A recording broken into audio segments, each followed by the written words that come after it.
Good morning, students. Today we will solve exercise 5C class 8 RS Agrawal math और बहुत interesting exercise है ना। Topic है playing with number. इसमें हमें unknown digits A B C find करनी है। जैसे आप देख रहे हैं तो क्या करना, replace A B C by suitable numeral. तो 5a प्लस 87 ऐड करके आ रहा है CB3। तो हमें ऐसे नंबर रखने हैं जिससे कि सेटिस्फाई करें। ए की वैल्यू फाइंड करनी है, बी की और सी की। काफ़ी इंटरेस्टिंग और सोचने वाली है ना, दिमाग यूज होगा इसमें। चलिए करते हैं। तो first question is 5a plus 87 और आंसर दे रखा है CB3। तो ए बी सी की वैल्यू क्या होगी? तो देखो एडिशन में तो सिंपल हो जाता है थोड़ा। ए नीचे भी तो कुछ था वो लिखना भूल गया मैं, CB3। अगर हम एडेंट मतलब जिसको ऐड करते हैं एडेंट कहलाता है। एडेंट की वैल्यू फाइंड करनी है किसी एक की भी, या ए यहाँ भी हो सकता है, ऊपर साइड में हो सकता है, ऊपर 5 नीचे ए कुछ भी हो सकता है ना। तो यहाँ पर जो भी लिखा है 3 लिखा है, आप यहाँ से एक बोरो ले लो सिंपल।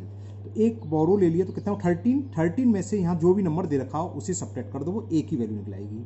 तो ए इज इक्वल 13 माइनस 7 कितना हो गया 6। बस आंसर हो गया ए इज 6। जब ए की वैल्यू निकलाई तो वैल्यू पुट कर दो उसमें।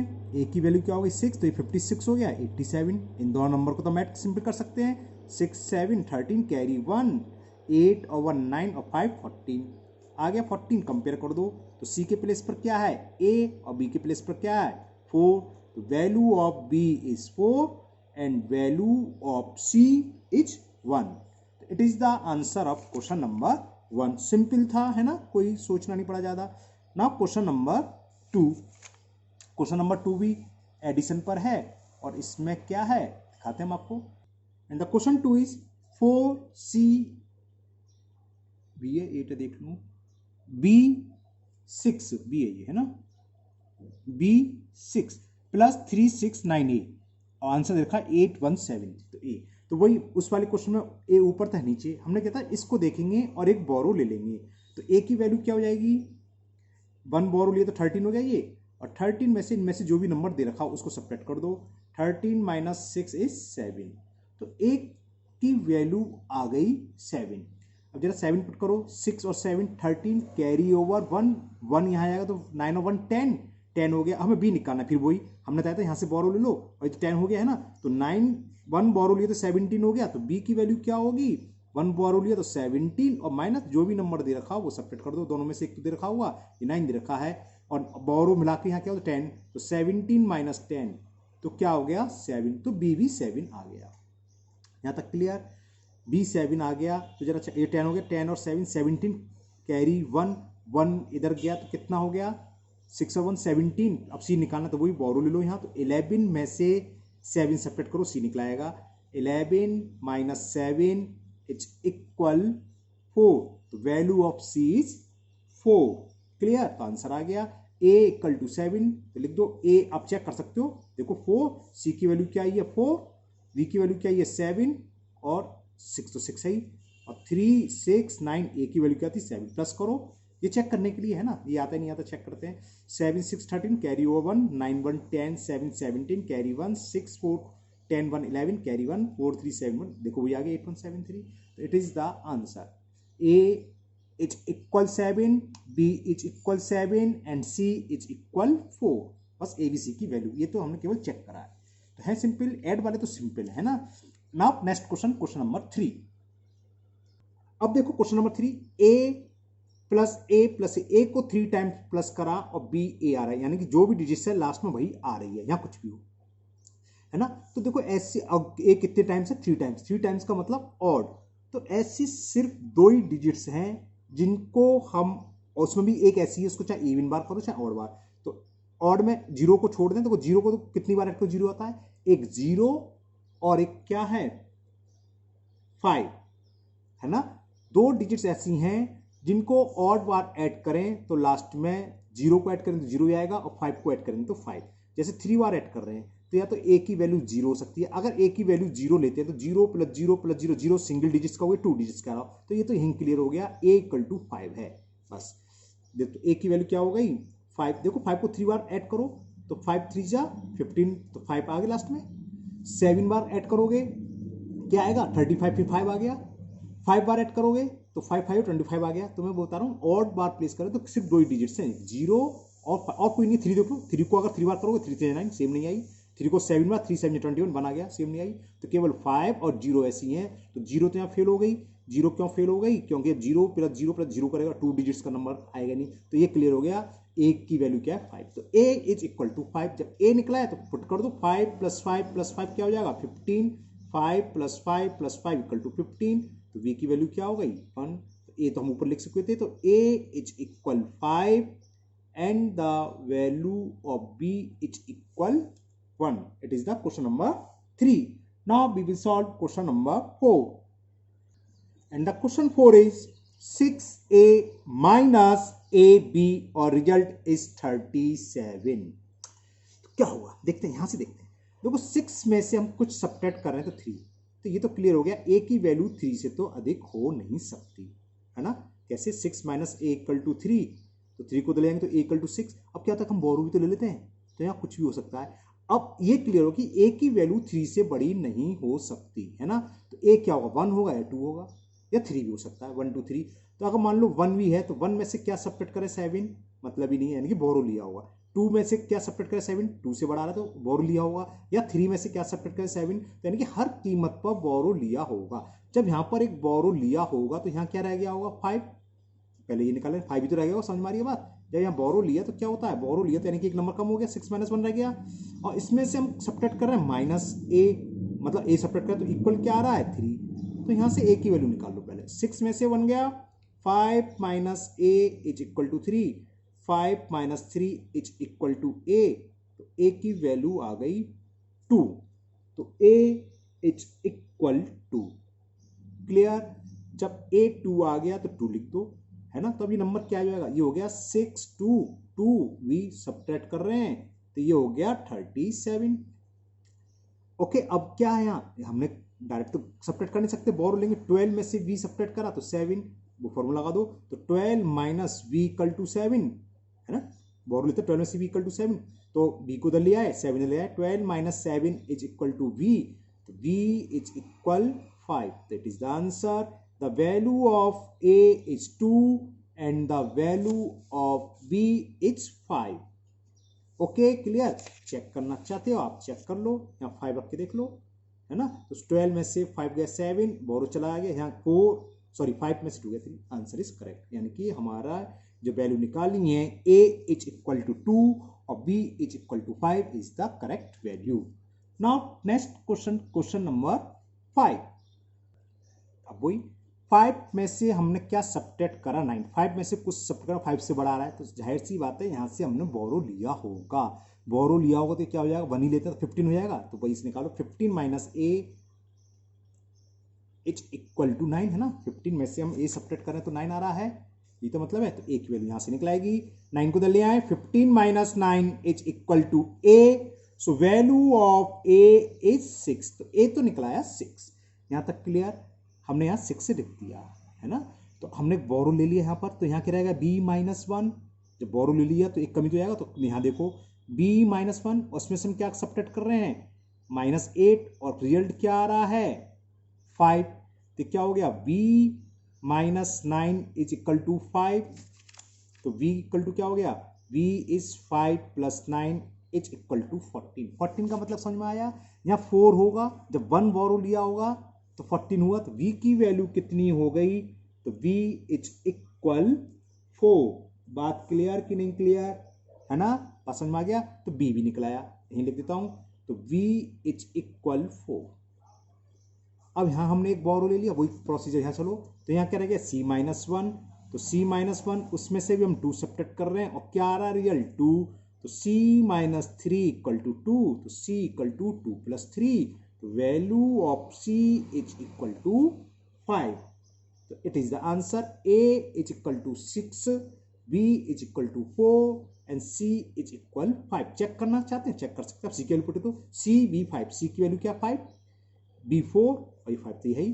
फिर है 2 8 A क्या आया था 6, सब्ट्रैक्ट करें, ये आना चाहिए 259। देखते हैं, बोरो लिया 15 में से 6 गया 9, 13 रह गया 3, बोरो लिया 13 में से 8 गया 5 और 4 में से 2 गया तो 259 यानी कि हमारी ये वैल्यू जो हमने निकालनी है a equal to 6, v equal to 4 और c equal to 5 is the correct. Okay, now question number 6।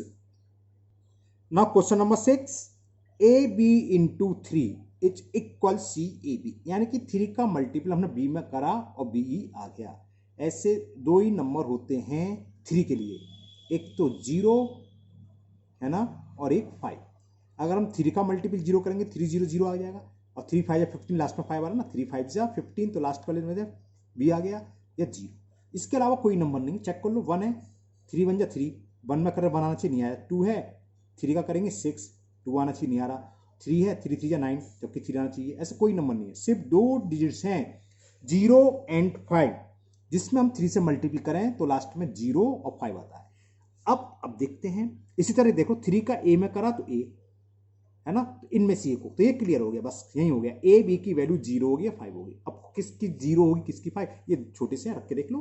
अगर यहाँ हम 0 रखते हैं, रखें तो 3 0 0 ओके, तो यहाँ क्या अच्छा 5 3 5 15 सही ही हो गया। रिवर्स रख के देख लें, अगर हम यहाँ b की जगह 5 रखें तो यहाँ 0 0 5 हुआ और 3 से मल्टीपल करें तो 0 5 हम लिख नहीं सकते क्योंकि 1 डिजिट्स हो गया, a b का मतलब 2 डिजिट्स। तो ये क्लियर हो गया, b की वैल्यू कितनी हो गई 5 नहीं 0, तो b इज इक्वल टू 0 है ना, और a इक्वल टू क्या होगा 5। अब वैल्यू पुट कर दें c की वैल्यू निकालने के लिए, तो a equal to 5, v equal to 0, 3 से मल्टीपल कर रहे हैं 3 0 0 3 5 जा 15। देखो 3 का मल्टीपल a में करा इस डिजिट पर वही आ रही है, इसका मल्टीपल इस डिजिट पर वही डिजिट्स आ गई, ठीक है ना, वही तो डिजिट्स आ रही है। अरिता 3 into V equal to V आ रहा, ये लो छोटा छोटा कर देता हूँ। अब देखो 3 इंटू वी आ रहा है, देखो 3 इंटू 0 0 आ गया। अब 3 इंटू ए आ रहा है, देखो 3 इंटू 5 5 भी आ रहा है, और 3 5 15, तो ये क्या है सी की वैल्यू, तो सी इक्वल टू कितना हो गया 1, बस answer C is equal to 1। तो क्या हुआ ए इज, चलो दोबारा से लिख देता हूँ, a is equal to 5, b 0, c is equal 1। Okay, now next question number 7। ये क्वेश्चन इस एक्सरसाइज का अच्छा क्वेश्चन है, अच्छे से समझना है ना, इसमें काफी सोचना पड़ता है। ये है ए बी इंटू बी ए और आंसर ही दे रखा है, तो मल्टीप्लाई करते हैं। a इंटू वी करा तो a आ गया, a इंटू ए एड करके ही तो होता है, लास्ट में तो ये आता है। तो देखो a का b में मल्टीपल करने पर b आ गया। ऐसा कौन सा नंबर है जिसका किसी भी डिजिट में मल्टीपल करने पर वही आ जाए, ध्यान आ रहा कुछ, 1 है ना। 1 ऐसा है जैसे हम 1 का 7 में मल्टीपल करें तो 7 आ जाएगा, 1 का 5 में करें 5 आ जाएगा, 1 का 6 में मल्टीपल 6 करें। तो ये क्लियर हो गया कि a की वैल्यू तो 1 है, ये तो क्लियर हो गया क्योंकि 1 into V equal to B, तो ये क्लियर हो गया। तो लिख लो, तो a यहां लिखा, चलो यहीं लिख देता हूं, a इज इक्वल 1। तो a की वैल्यू तो तुरंत निकलाई, जब a की वैल्यू तुरंत निकलाई तो तुरंत रख भी दो उसमें है ना। तो इसका मतलब 1 v ये नंबर हुआ ना, इसका मल्टीपल करो, मल्टीपल कर जानते हैं 1 का b में करेंगे, 1 का 1 में करेंगे, फिर इंटू v का b में, b इंटू वी स्क्वायर, और v का 1 में v, फिर ये ऐड तो करते हैं, तो ये हो गया v, ठीक है। इसको ऐड करेंगे तो क्या आएगा 1 प्लस वी स्क्वायर और v, क्लियर। अब इसकी कंपेरिजन इससे करें, ये दोनों इक्वली तो होंगे, अरे ये तीनों डिजिट्स इक्वल होंगी बीच की। अगर ये 512 है तो ये 512 है सपोज, तो b इक्वल टू वी आ रहा है। सेकंड प्लेस पर क्या आ रही है 1 प्लस बी स्क्वायर, यहाँ सेकंड प्लेस पर क्या है c, यानी कि 1 प्लस बी स्क्वायर की वैल्यू किसकी होगी c के, बात समझ में आ रही है, तो लिख दो। तो 1 plus B square equal to c, यहां तक क्लियर। अब यहां देखो, यहां क्या है b प्लस 1, यानी कि यहां से एक कैरी जा रहा है, बात समझ रही, तो यहाँ पर b था, अब b प्लस 1 क्या होगा, यहाँ से कैरी जा रहा होगा प्लस 1, तभी तो है। जैसे मल्टीपल करा, ये आ गया 9 6 जा या 9, मान लो 9 2 जा 18, तो 8 और कैरी 1 है ना, क्योंकि a बराबर क्या है, a की वैल्यू 1 है, 1 इंटू वी तो b हो गया और प्लस 1 करा होगा, बात समझ में आ रही है। तो ये सब इससे क्या क्लियर हो रहा है कि c जो है कम से कम 2 डिजिट्स की नंबर, और जिसका 10 प्लेस क्या होगा 1। अरे 14 हो चाहे 10 हो चाहे 11 हो चाहे 12 हो चाहे 13 हो, सभी लिख दे रहा हूँ आपको समझाने के लिए, एक रह गया कोई 19, सब लिख देना, 10 11 12 13 14 ऊपर लिख दिया था, 15 रह गया, लो 15 भी लिख देते हैं।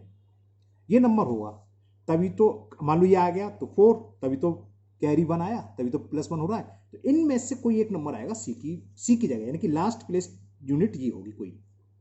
क्लियर, यहां तक समझ में आ गया। तो जरा करते हैं, अब ये कहलाता है ट्रायल एंड एरर मेथड। हम 2 डिजिट्स का नंबर चाहिए और वैल्यू पुट करो बी की। हो सकता है हमने मान लिया कि बी डिजिट्स है, बी इक्वल टू 0 है, तो 0 का स्क्वायर क्या होगा, 0 + 1, सी इक्वल टू 1, 2 डिजिट्स की नहीं आई, बेकार। वी इक्वल टू हो सकता है 1 हो, 1 होगा नहीं, क्यों नहीं होगा, जब ए बराबर होंगे, बी अलग दिखा रहा है तो बी 1, जब ए भी आ गया तो अलग वैल्यू है, तो 1 को हम वैसे चेक कर लो, 1 का स्क्वायर 1 1 2, 1 प्लेस डिजिट्स आई, ये भी नहीं आएगा, इनमें से आनी चाहिए 2 प्लेस डिजिट्स होगी। वो कैसे क्लियर हो, यहाँ से b + 1 आ रहा है, हमें चाहिए वैल्यू c, तो यानी कि c 100% 2 डिजिट्स की वैल्यू है, और वो भी कैसी, जिसका 10 प्लेस डिजिट्स 1 होगी। बात समझ में आ रही है ना।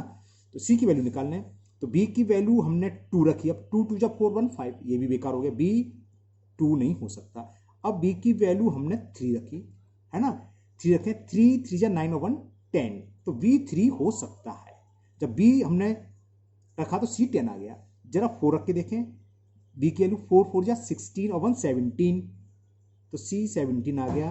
तो b की बात चल रही है, b यहां से हम शुरू करिए, 3 भी हो सकता है, 4 भी हो सकता है। पहले चलो इन दोनों को चेक करते हैं। अगर b 3 है ना, तो b 3 रखें यहां पर, तो c की वैल्यू क्या आ रही है, c इक्वल टू 10 आ रहा है ना, तो c इक्वल टू 10 तो 0 हो जाएगा, और कैरी 1, फॉरवर्ड 1 हो गया ना। तो हमने ये करा था, यहां करो, 10 था तो 0 1 हो गया। अब यहां तो ये आ गया, समझ में आ रहा है, कैसे रख के देख लेते हैं। तो ये आ गया 3, सॉरी ये 1 है, और b की वैल्यू क्या आ रही है 3, और 3 1, ठीक, इसको सॉल्व कर लो जरा। 1 3 जा 3, 1 1 जा 1, 3 3 जा 9, और 3 3 जा 1, तो 3 9 1 10, तो b + 1 की वैल्यू हो गई है 1 9 + 1, और ये आ गया 4। तो देखो, और इसे रख के भी देख लो एक बार, ये बात समझ में आ रही है आपके। जब हम देखो, जब यहाँ मल्टीपल करेंगे 3 का 1 में, तो यहाँ 3 ही तो आएगा, सेम नंबर डिजिट्स आएगी, है ना। तो c कितना हो गया 10, और 10 का मतलब लास्ट वाली डिजिट देखेंगे 0, तो b की वैल्यू होगी 3। अब जरा से भी चेक कर लो, चलो मान लो b की वैल्यू 4 है, तो 4 रख के देख लो, 1 4 4 1, ठीक है ना, 1 4 जा 4, 1 1 जा 1, मल्टीपल करा, 4 4 जा 16, कैरी 1, 4 1 जा 4, और 1 5, तो सेम नहीं आया, जो है वही चाहिए हमें, यहाँ वही तो रिजल्ट आ रहा है। b का मल्टीपल करने पर b चाहिए हमें, एक ज्यादा चाहिए, 4 + 1, तो 4 + 1 आ रहा है ना। चलिए और चेक कराते भी। तो एक तो ये हुआ, जब इस कंडीशन में लिया तो c की वैल्यू क्या है, c = 0, और a क्या लिया हमने था, a लिया था 1, और v = कितना आया था, b हम बराबर हमने 3 पुट करा था। अब एक 4 से भी चेक करें, कोई जरूरी नहीं एक आंसर, 2 3 आंसर कितने हो सकते हैं, जो सेटिस्फाई कर रहा है। अब जब हमने b बराबर 4 लिया, 4 रख के देखें जरा इसमें क्या क्या आएगा। देखो इसमें रख लें, नंबर था 1, b 1, हम क्या पुट कर रहे हैं, v = 4 देख रहे हैं, 1 4 4 1, है ना, मल्टीपल करें, 1 का 4 में करा 4 आ गया, और 1 का 1 में करा 1, इंटू 4 4 जा 16, कैरी ओवर 1, 4 1 और 4, और 1 5, तो कितना है 4 7, ये भी आंसर है भाई। इस कंडीशन में क्या हो गया, b की वैल्यू 4 हो गई, c की वैल्यू क्या हो गई, v = 4, c = ये क्या था, b था यहाँ, c = 7, ठीक है ना। तो ये आ गया 5 7 4। अब देखो आंसर क्या था जो हमें बुक में दे रखा है, वो ये था कि a b b a, इसका मल्टीपल करने पर क्या आ रहा है, b + 1 c v, तो लास्ट वाली डिजिट्स देखो 4 है 4 है, ये b + 1 यानी कि 4 + 1 5 है, c की वैल्यू क्या आ गई 7, तो a तो हम निकाल चुके थे, तो दोनों आंसर हो गए, दोनों सेटिस्फाई कर रहे हैं, ये भी होगा। और एक दूसरा क्या आया था 403, जिसमें c a तो बंद है ही दोनों के लिए, और उसके लिए b = 3 और c = 0। Clear, okay. Now question number 8, ये दिमाग में आती है सर 5 के लिए भी तो चेक कर सकते हैं, 5 के लिए आप बिल्कुल चेक कर सकते हो, है ना। जब आप b की जगह 5 रखोगे तो देखो क्या आएगा, a तो 1 था, 1 5 5 1, है ना, तो 1 5 जब 15 हो गई, ये 15 75 होता है, तो सिर्फ ऐड करो 6 7, तो देखो b 5 आ गए, तो यहाँ एक ज़्यादा आना चाहिए था, 6 आना चाहिए 7 आ रहा है, तो इससे 2 ही नंबर हैं, तो एक तो ये आंसर होगा इसका, दोनों ही आंसर हैं, आंसर बुक में जो भी दे रखा हो वो दोनों देख के अच्छी बात है, ये दोनों ही माने जाएंगे, ये और एक तो ये ये हमने दोनों के सेटिस्फाई करे। Okay, now question number 8 and the question 8 is, ये तो सिंपल सा है, 6 का डिवाइड करना है 5ab में, ये 9 दे रखा है, सी दे रखा है, क्वेश्चन 9c और ये सब दे रखा है। तो देखो 6 9 जा 54, ठीक है। अब यहाँ क्या हो सकता है, 3 बच रहा है, तो इन दोनों को ऐड कर देते वो आता है, ये तो होता है सब्ट्रैक्ट में। तो a की वैल्यू क्या होगी, a इज इक्वल टू 4 + 3, तो 7 हो गया। वैसे ही ओरल 7 में से 4 के 3, तो a तो निकला है, a तो 7 हो गया। अब जब ये 7 था, 7 में से 4 गया 3, b उतार लिया, फिर 6 का डिवाइड करा 36 आ गया। तो कितनी टाइम्स गया वो, 6 का डिवाइड इसमें कर दो, वो क्वेश्चन निकालते हैं 6 का डिवाइड 36 टाइम, तो c इक्वल टू कितना आ गया, कैसे निकालेंगे, c इक्वल टू 36/6, तो c निकला है। तो 6 का डिवाइड 36 में 6 6 या 36, यहाँ 0 आ गया।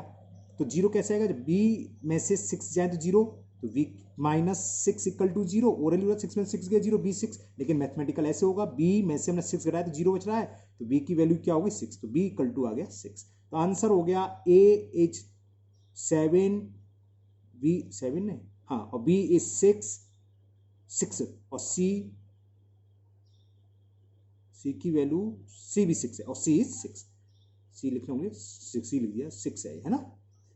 तो a 7, b 6 and c is also 6। Simple question था। Now next question number 9 and the question 9 is, find 2 numbers whose product is a 1 digits number. ऐसे नंबर जिनका मल्टीपल 1 डिजिट्स है, तो ये क्लियर हो गए, तो नंबर तो 1 डिजिट्स के होंगे दोनों। And the some is 2 digits number. तो इसका ऐसा कोई मैथमेटिकल रूल नहीं है इसमें, है ना, कोई इक्वेशन आगे सॉल्व नहीं होगा। एक आपने पढ़ा होगा ट्रायल एंड एरर मेथड, यानी कि नंबर पुट करो और सॉल्व करते चलो। तो 2 नंबर हैं, तो आप 0 तो ले नहीं सकते, क्योंकि प्रोडक्ट 1 डिजिट, 0 × 0 प्रोडक्ट दे रखा है इसका 1 डिजिट्स नंबर, और सम दे रखा है 2 डिजिट्स नंबर। तो छोड़ दो 0 को, मान लो 1 2 लिया, इसको हमें ऐसे ही चेक करना है। इसका मल्टीपल क्या आएगा, 2, बेकार हो गया, नहीं मल्टीपल तो 1 है, सम 2 डिजिट्स, 1 + 2 3, तो बेकार हो गया। फिर क्या बचा, 2 3 लिया हमने, 2 + 3 = 5, बेकार हो गया। हमें 2 डिजिट्स का चाहिए। 2 डिजिट्स का नंबर क्या होता है, 10 होता है, स्मॉलेस्ट, वो तो कुछ भी सकता है। तो पहले इसी को चेक कर लो, स्मॉलेस्ट कैसे, 0 तो ले नहीं सकते, तो हमने 1 + 9 लिख सकते हैं इसे, 2 + 8 लिख सकते हैं, 10 आएगा, 3 + 7 लिख सकते हैं, है ना, 4 + 6 लिख सकते हैं, सबसे सिंपल तरीका ये होता है लास्ट, 5 + 5। तो इनको ऐड करने पर तो 10 आ गया, 2 डिजिट्स, जिसका मल्टीपल 1 डिजिट्स का हो, 1 × 9 9, 1 डिजिट्स का मतलब ये आंसर हो गया। 2 × 8 16, 2 डिजिट्स का आ गया। 3 × 7 21, 2 डिजिट्स का। 6 × 4 24, 2 डिजिट्स का। 5 × 5, एक ही नंबर मिला 1 और 9। इसका यही मेथड है और कोई मेथड नहीं, ट्रायल एंड एरर मेथड कहलाता है ये। तो लिख दोगे नंबर्स आर 1 और 9। ये 2 ऐसे नंबर हैं जिसको ऐड करने पर तो 2 डिजिट्स का नंबर मिल रहा है, 1 + 9 = 10, और मल्टीपल करने पर सिंगल डिजिट्स का नंबर आया, 9 × 1 = 9। समझ में आ गया। इस जो वैल्यू पुट कर करके हम आंसर निकालते हैं वो कहलाता है trial and error method. Same question number 10 है ट्रायल एंड एरर मेथड का। उसके बाद तो इजी जी है। 10 सुन जो, find 3 whole number whose product and sum are equal. 3 whole number लेने, होल नंबर 0 भी होता है, अगर 0 में किससे मल्टीप्लाई 0 हो जाएगा तो ये तो बेकार हो गया, 0 तो लोगा, ये भी ट्रायल एंड मेथड है। तो 3 नंबर लेने, 0 छोड़ दो, तो 1 2 3 ले रहे। जरा हम इसका सम निकालें, 1 + 2 + 3 कितना हुआ, 3 2 5 1 6। अब इनका मल्टीपल निकालें, 1 × 2 × 3, 3 2 या 6 1 6, तो यही आंसर हो गया। और कोई मेथड नहीं है, तो इत्तेफाक से आपका 1 2 3 से आ गया। नहीं आता तो हम 2 3 4 लेते, एक एक छोड़ के बढ़ते जाते, और कोई मेथड नहीं है। फिर 3 4 5 लेते, इत्तेफाक से शुरू में ही आ गया। अब मालूम होना चाहिए, है ना, 3 शुरू के नंबर कौन से हैं। कॉन्जिक्यूटिव भी पूछ लेता है कभी कभी, कॉन्जिक्यूटिव तो कॉन्जिक्यूटिव का लगातार नहीं, तो 1 2 3 होते हैं जिसका सम 6 होता है, जिसका मल्टीपल भी 6 होता है। तो नंबर्स हो गए, तो लिखो नंबर्स आर 1 2 और 3। तो नंबर्स आर है 1 2 और 3। क्वेश्चन नंबर 11, बाकी तो फॉर्मूले बेस पर है, इजी है, हो जाएंगे। चलिए करते हैं 11 and the question 11 is complete the magic square. ये मैजिक स्क्वायर है। मैजिक स्क्वायर नहीं जानते तो पहले ही समझ लो। मैजिक स्क्वायर होता है, ये एलिमेंट कहलाते हैं, ये रो कहलाती है ना। तो ईच रो के एलिमेंट का सम, मतलब sum of each element of each row and sum of each element of each column are same. और ये डायगोनल्स, और डायगोनल्स के भी तीनों एलिमेंट का सम सेम आना चाहिए, वो कहलाता है स्क्वायर, मैजिक स्क्वायर। तो उसमें दे रखा है complete this magic square so that the sum of each row और each column and each diagonal is 15। ये बहुत इजी है, इसका फॉर्मूला बता देता हूं, तुरंत हो जाएगा। देखो अगर सम ऐसा है जो 3 से डिविजिबल है, जैसे यहां देखा था 15, तो 15 में 3 से डिवाइड करो, जो भी आए 5, मान लो एक भी नहीं दिया होता तब भी हम बना सकते थे, जो भी आए 5, तो 5 लिखोगे बीच में, 4 यहां लिखोगे, 4 5 6 3 यहां लिखोगे, 3 4 5 6 7 ऐसे लिखते हैं बस। बाकी तो आप ऐड करके कर लो, नहीं है इसमें। जिसका हमने डिवाइड करा, जो सम चाहिए 3 से डिवाइड कर दो 5, वो बीच में आएगा, उससे जस्ट पहले 4, उससे जस्ट पहले यहाँ, फिर उसके बाद का मतलब 3 4 5 6 7। अब 4 यहाँ भी लिख सकते थे तो 3 यहाँ लिखना पड़ता, क्योंकि यहाँ 1 दे रखा है, तो मैंने 3 यहाँ लिखा, 3 4 5 6 7, ये रूल है। अगर ये भी भूल जाओ तो नो प्रॉब्लम, हमने बताया था 5 आएगा, है ना। तो यहाँ क्या आता है, एक पहले वाला 4, एक पहले वाला 6। ओके, अब ये दो नंबर तो दे रखे हैं, तो इनको ऐड कर लो, 5 1 6, और 15 के लिए यहाँ क्या चाहिए, 9 9 आ गया, तो 9 4 13, 15 के लिए 2 चाहिए, 2। तो अगर आपको नहीं मालूम तो ये 6 तो पता, 6 2 8, तो 7 ही आएगा, आगे 15। अब इसको ऐड कर लो, 6 1 7 क्या चाहिए, 8 8 यहाँ आ गया। ये क्या है, ये 3 है, 3। वैसे अगर नहीं मालूम होता तो वही 7 5 12 और 3 15, तो क्रम होता है 3 4 5 6 7 ऐसे लिखते हैं। ओके, तो ये क्वेश्चन नंबर 11 हो गया। सिंपल, दोबारा सुन लो, जितना समय उसमें 3 से डिवाइड कर दो, अब वो नंबर बीच में आता है, तो उससे ज्यादा वाला एक ऊपर, उससे कम वाला नीचे, उससे भी कम वाला नीचे, और उससे ज्यादा वाला एक इधर, ऐसे चल रहा है। 3 4 5 6 7 क्रम से लगातार होते हैं। इसी तरह का फॉर्मूला नेक्स्ट क्वेश्चन में, क्वेश्चन नंबर 12।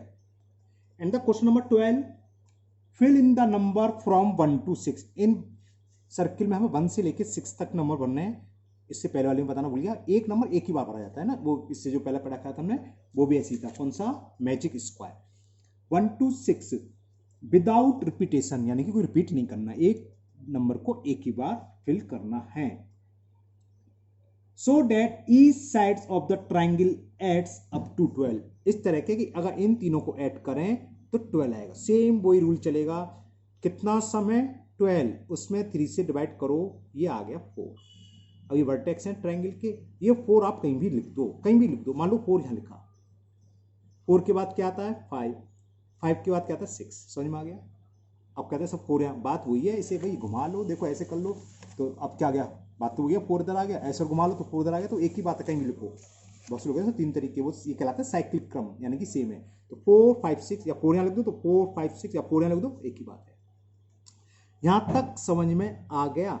यहां तक आगे तो सवाल हो गया, आगे कुछ और रूल याद रखने की जरूरत ही नहीं है, क्योंकि हमें सम चाहिए 12। तो यहाँ चेक कर लो, वैसे होता क्या है, जो 4 लिखा है उससे कम यहाँ आता है ना। वैसे वैसे चेक कर लो, 5 और 4 9, 12 में कितने कम पड़ रहा है, 3 यहाँ लिख दो। अब इसे देखो 6 5 11 कितना कम कर रहा है, 1 1 यहाँ लिख दो। यहाँ देखो 6 4 10 कितना कम पड़ रहा है, 2, तो 2 यहाँ लिख दो। ओके, यहाँ जो नंबर आता है उसका जस्ट कम यहाँ आता है, और यहाँ जो तो इससे जस्ट कम यहाँ आता है। उसे छोड़ो, बस आपको वर्टेक्स याद होना चाहिए। कैसे निकालेंगे, जितना सम है 3 से डिवाइड कर दो, 4 आ गया, तो एक वर्टेक्स में 4, एक में 5, एक में 6। 4 कहाँ रखें, आपकी मर्जी, यहाँ 4 लिख सकते हो, यहाँ लिख सकते हो, यहाँ लिख सकते हो। 4 जहाँ लगा उसके जस्ट बाद 5, उसके जस्ट बाद 6, फिर तो सम कर लो, जितना कम पड़ा बोल लो।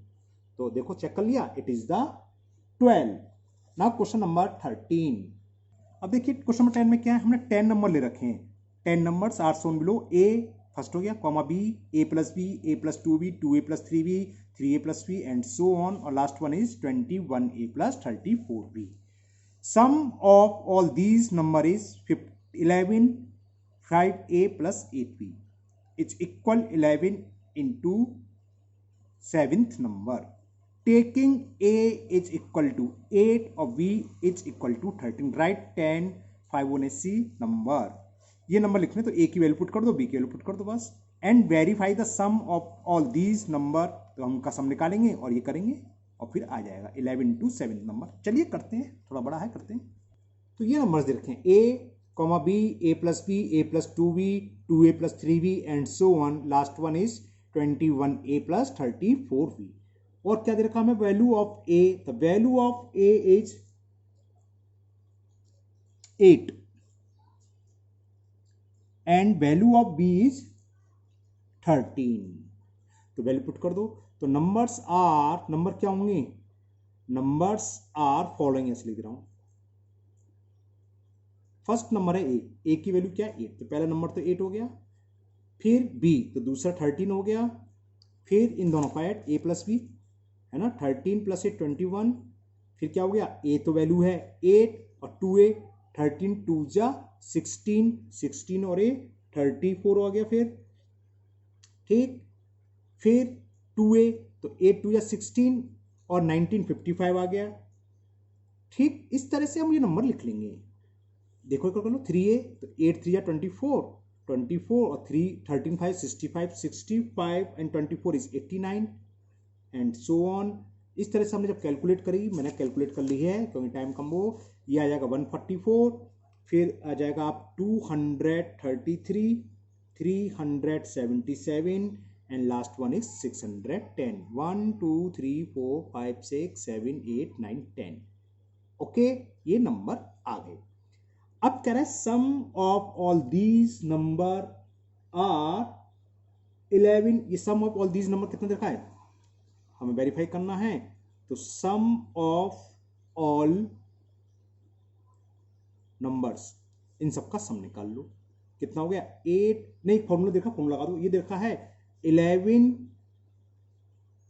5a प्लस 8b, ये देखा इसके है, तो देखें निकालने से क्या आएगा 11 5 into A, the value of a is 8 plus 8 into b, the value of b is 13। तो ये कितना 11 8 5 जा 40, अभी दिखाता हूँ आपको, चिंता नहीं, 8 5 जा 40 प्लस 13 8 जा 104,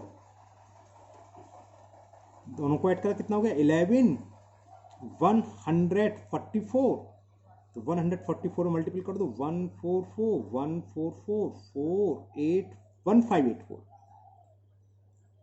तो ये तो सम आ गया इन सारे नंबर का।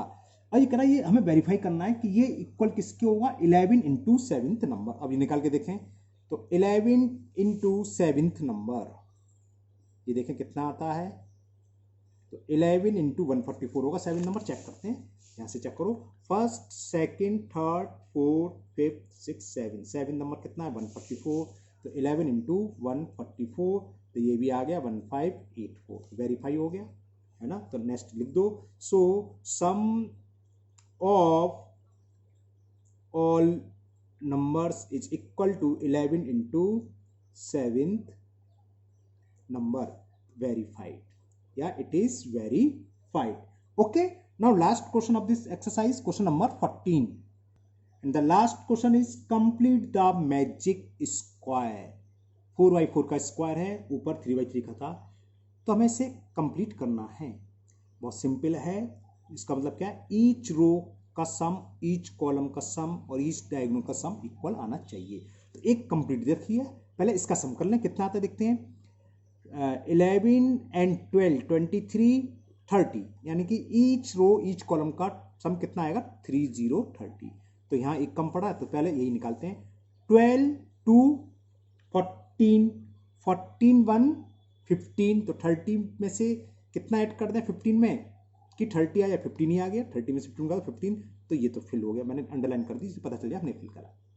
अब ये करो कंप्लीट, एक कम है तो पहले ऐसे पकड़ लो। 8 4 12 12 और 15 27, 30 में कितना कम पड़ रहा है 3, तो यहाँ क्या आ गया 3, देखो फिल हो गया। अब इसे ले लो, एक कम पड़ रहा है ये, है ना, यहाँ एक नंबर और है, मैं कह रहा क्या, ये 6 लिखना भूल गया, 6 और है ना, तो इसे ले लो। 14 3 17 प्लस 0 17, तो 13 में से 17 सेपरेट करो, क्या बचा 7, नो 13 में से 13 में से 17 सेपरेट करके बचा 13, तो यहाँ आ गया 13। तो इसका टोटल सम कितना हो गया, देखो इसका भी सम 30 हो गया, इसका भी सम 30 आ रहा है, ये कॉलम है, इस कॉलम का भी 30 आ रहा है, इस रो का हमने भी निकाल लिया था 30 आ रहा है। अब इसका रह गया, इसको चेक करो। 8 6 14 14 और 11 25, तो 30 में कितना कम पड़ रहा है 5, तो यहाँ 5 आएगा। अब ऐसे कर लो, हो गया कंप्लीट। कैसे 14 5 19 2 21, 30 में कितने कम पड़ रहे हैं 9, तो यानी कि यहाँ 9 आएगा। इसी तरह से हम कर लो 6 1 7 13 7 20, तो कितने कम पड़ रहे हैं 10, यहाँ 10 आएगा। बस हो गया। अब एक मैं कोई सा भी चेक कर ले रहा, हमने ये दोनों ऐसे चेक करे, इसको ऐसे चेक कर लो, देखो 30 ही बैठेगा। 4 9 13 और 7 20 और 10 30, देखो समा 30, इसको हम कर चुके, इसको हम कर चुके। अब एक कॉलम भी चेक कर लो, चलो कोई सा भी 30 ही बैठेगा। 14 5 19 19 9 28 और 2 30 28 2, कॉलम भी चेक कर लो, कॉलम करो डायगोनल्स 3 5 8 8 10 18 18 और 12 30, दूसरा डायगोनल चेक करो 6 0 6 6 और 9 15 15 15 30। It is the solution of question number 14। बहुत इंटरेस्टिंग एक्सरसाइज थी, इसे आप एक दो बार जब तक अपने आप नहीं कर लोगे, जब तक ये आप लोगों से होनी नहीं है ना। कुछ क्वेश्चन ऐसे हैं जिसमें सोचना पड़ेगा, टीचर भी अटक जाते हैं कभी कभी, कोई आया है सवाल तो ये दिमाग वाली काम है, सोचना ही पड़ता है ना। तो मुझे उम्मीद है आपको अच्छे से समझ में आई होगी, और थोड़ा बहुत कोई प्रॉब्लम है तो एक बार वीडियो और देखें तो बिल्कुल क्लियर हो जाएगा। तो आप इसे फेर पर कर लिए, फिर मिलते हैं नेक्स्ट वीडियो में। हाँ, अगर आपको वीडियो पसंद आई हो, आपको कुछ समझ में आया हो, तो चैनल को शेयर भी करें और सब्सक्राइब करना ना भूलें, और बेल आइकन को पुश कर दें, जिससे मैं जो भी वीडियो डालूं तो आपके पास तुरंत पहुंचे, आप उसको तुरंत देख सकें। फिर मिलते हैं नेक्स्ट वीडियो में। Thank you, have a nice day.